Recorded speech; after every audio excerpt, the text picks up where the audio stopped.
Miss, bayad niyo po. Ito. Ayan. Ayan. Ma'am, yung anak niyo po. Ha? Bonak ka ba? Sumususo pa sa akin to tapos pagbabayarin mo. Ma'am, hindi porke sumususo pa, wala nang bayad. Ano daw? Paano mo naman nasabi? O sige nga, di ba yung mister mo, sumususo din naman sa'yo pero bakit nagbabayad? Ha? O ano? Ang bastos mo! Kuya Pantimang, hindi kayo.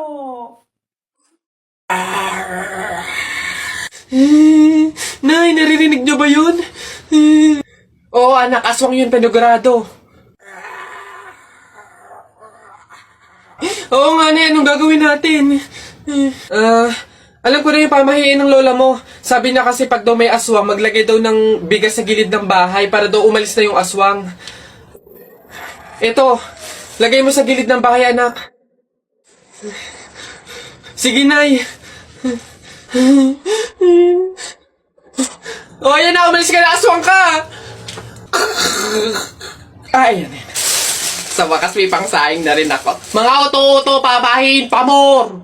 Tipid-tipid ng mga to. 1 kilong bigas lang. Ano man ang 1 kabang bigas? Saan ba sunod? Ayun. Ma, ano ba yan? Ma, may gala kasi kami ng tropa mamaya. Hingi lang sana ako kahit mga 1 tipip lang. Ayan, Mark Aaron. Diyan ka magaling sa gala. Ni hindi ka man na makapagligpit ng pinggan. Ni hindi nga man lang mag-imis-imis dito sa bahay.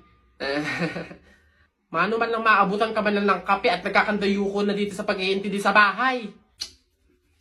Kung kayo madukot din at makuha kayo ng kung sino dyan, maaksidente pa kayo, edi isipin pa namin kayo.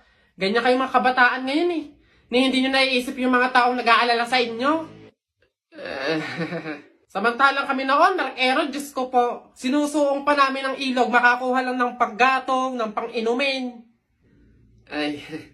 Kayo naman, Diyos ko po, perwisyo ng gala pa ng gala ang nasa isip. Napakadaming pwedeng gawin dito sa bahay. Kung yung igagala mo, inililinis mo ng kwarto mo. Kinukudkud mo yung inidoro doon sa likod. Kung kayo naabutan ng nanay at tatay ko, Diyos ko po, mata lang ang walang latay. Kapag nalaan na kayo'y lumabas ng bahay, akala nyo ba'y tayo'y mayaman? Akala nyo ba'y pinupulot at itinatay lang natin ng pera? Abay, budgetado na nga.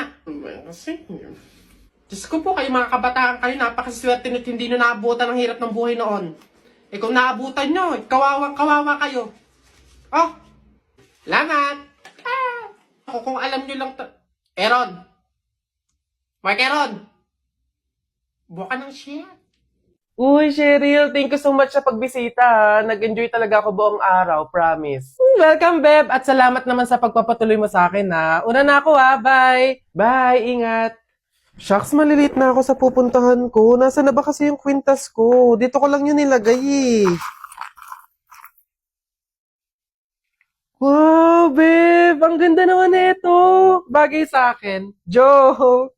Over naman sa judge. Ba't naman niya kukunin yun, di ba? Tsaka friend ko yun bala na nga. Di ba? Feeling ko nga magjowa na sila Tingin mo? Siguro. Babe, pabantay nga muna nitong bag ko. CR lang ako. Go, babe. I'm here na. Babe, punta na ako dun sa may counter. Magbabayad na ako. Ikaw ba? Una ka na, babe. Sunod ako. Teka, nasan yung cash ko? May cash akong dala.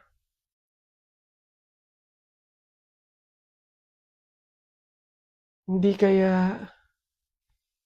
Pero imposible Imposible talaga. Kaibigan ko siya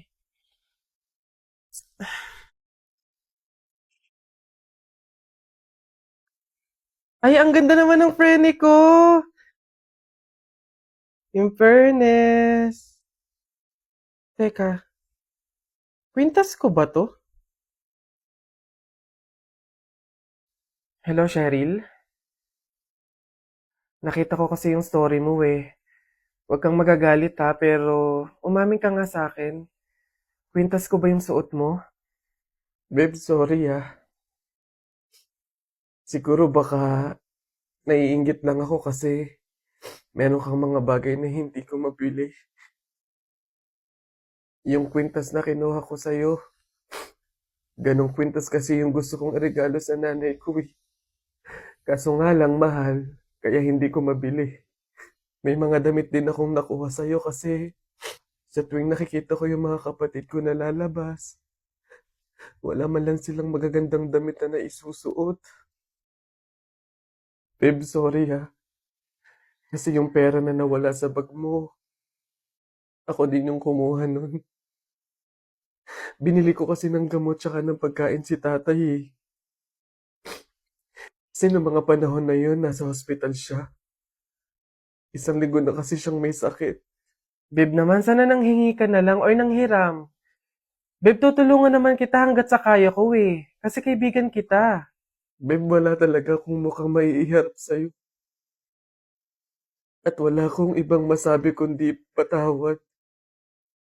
Kasi sa kabila ng pagkakaibigan natin eh, nagawa ko pa yun sa'yo. Pero nangangako ako na kapag ako nakaluwag-luwag, maiibalik ko din lahat yun sa'yo. Alam mo, ang hirap naman talaga ilaban ng buhay tsaka ng mundo eh. Ang daming mga kasamaan, pagsubok, kahirapan. Darating talaga sa punto na idadapa ka ng mga yun.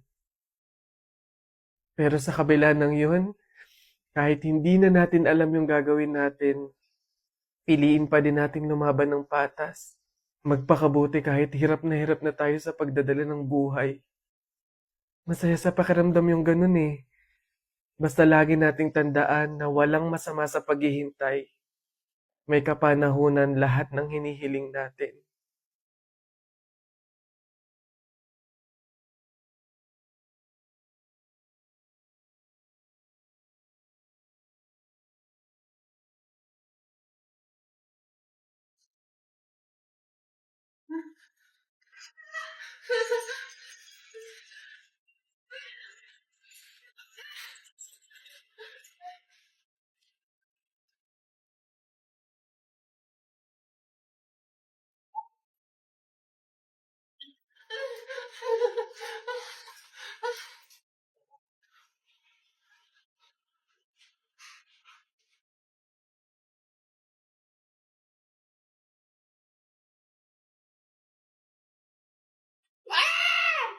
Nako, tita, condolence po. Ay, ba't ka naman nakaganyan, tutoy? Nakaasol ka pa. Alam mo namang ibig sabihin nun pag may borol, masaya ka nung namatayan kami. Baka pwede magpalit ka, ha? Balik ka na lang ulit. Ah? Ay, ganun po ba? Sige po, pasensya na po, babalik po ako. Okay na po, tita. Ayun nga po, nalulungkot po. Ay, naku naman, tutoy. Nananadya ka ba?